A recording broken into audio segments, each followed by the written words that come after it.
Part first में doctor Rajpal Srinivas से आचार्य हिंदी विभाग। आज हम द्वितीय प्रश्न पत्र पर चर्चा करेंगे। कहानी जो हमारे पाठ्यक्रम में रखी गई है उसमें जो पहली कहानी है चंद्रधर शर्मा गुलेरी की, तो उसने कहा था। आज हम गुलेरी जी का परिचय के संदर्भित चर्चा करेंगे। गुलेरी जी का जन्म 1883 ईस्वी में हुआ और उनका देहावसान 1922 ईस्वी में। चंद्रधर शर्मा गुलेरी के पूर्वज मूलतः गुलेर जिला कांगड़ा से थे। इनके पिता पंडित शिवराम शास्त्री आजीविका से बंधे जयपुर आ गए। अपनी माता श्रीमती लक्ष्मी के प्रति गुलेरी जी सदैव श्रद्धावंत रहे। गुलेरी जी का संस्कृत, पाली, प्राकृत, हिंदी, बांग्ला, अंग्रेजी, लैटिन और फ्रेंच आदि भाषाओं पर अच्छा खासा एक समान अधिकार था। अभी गुलेरी जी 10 वर्ष के ही थे कि इन्होंने एक बार संस्कृत में भाषण देकर भारत धर्म महामंडल के विद्वानों को आश्चर्यचकित कर दिया था। सन 1904 में गुलेरी जी मेयो कॉलेज अजमेर में अध्यापक लगे। उनकी असाधारण योग्यता से प्रभावित होकर मदन मोहन मालवीय ने उन्हें बनारस बुला भेजा और हिंदी विश्वविद्यालय में प्रोफेसर लगाया। चंद्रधर शर्मा गुलेरी ऐसे कथा लेखक थे जिन्होंने मात्र 3 कहानियाँ हिंदी साहित्य को देकर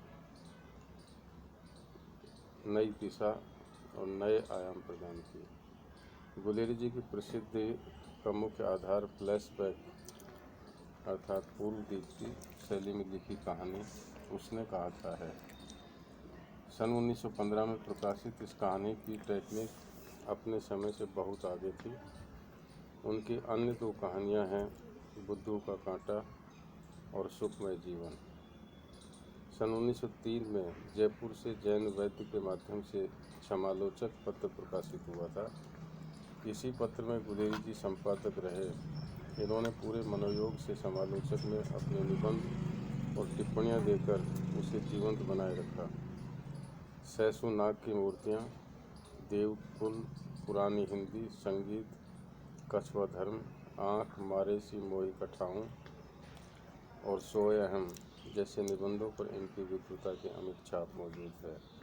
गुलेरी जी का 39 वर्ष की अल्पायु में 12 सितंबर 1922 को काशी में निधन हो गया। जो अपने पाठ्यक्रम में उसने कहा था कहानी को रखा है, उसने कहा था शीर्षक कहानी गुलेरी जी की एक सर्वश्रेष्ठ कहानी है तथा उनकी कीर्ति का आधार स्तंभ भी। हिंदी कहानी के विकास में ये मील का पत्थर मानी जाती है। इस कहानी में लेखक ने लैला सिंह के चरित्र के माध्यम से निश्चल प्रेम, प्रण पालन, त्याग भावना, देश प्रेम तथा वीरता जैसे भावों को एक साथ अभिव्यक्त किया है। लैला सिंह अपने बाल प्रेम के लिए अभूतपूर्व त्याग करता है और अपने प्राणों की आहुति देकर सूबेदारनी के पति और पुत्र की रक्षा करता है। प्रतिपाद्य विषय तथा रचना शिल्प की दृष्टि से ये अनूठी रचना है। कहानी में लेखक ने आकर्षक प्रारंभ, विश्वसनीय विकास तथा करुणापूर्ण अंत की दृष्टि सृष्टि की है।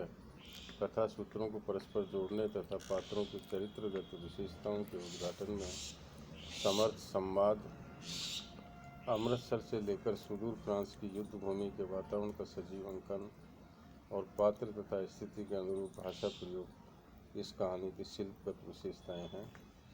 पूर्वाभास शैली अर्थात फ्लैशबैक का सफल प्रयोग हिंदी में पहली बार इसी कहानी में हुआ है। व्यंग का पुट, सूक्ष्म चरित्र चित्रण, देशज, उर्दू तथा पंजाबी शब्दों के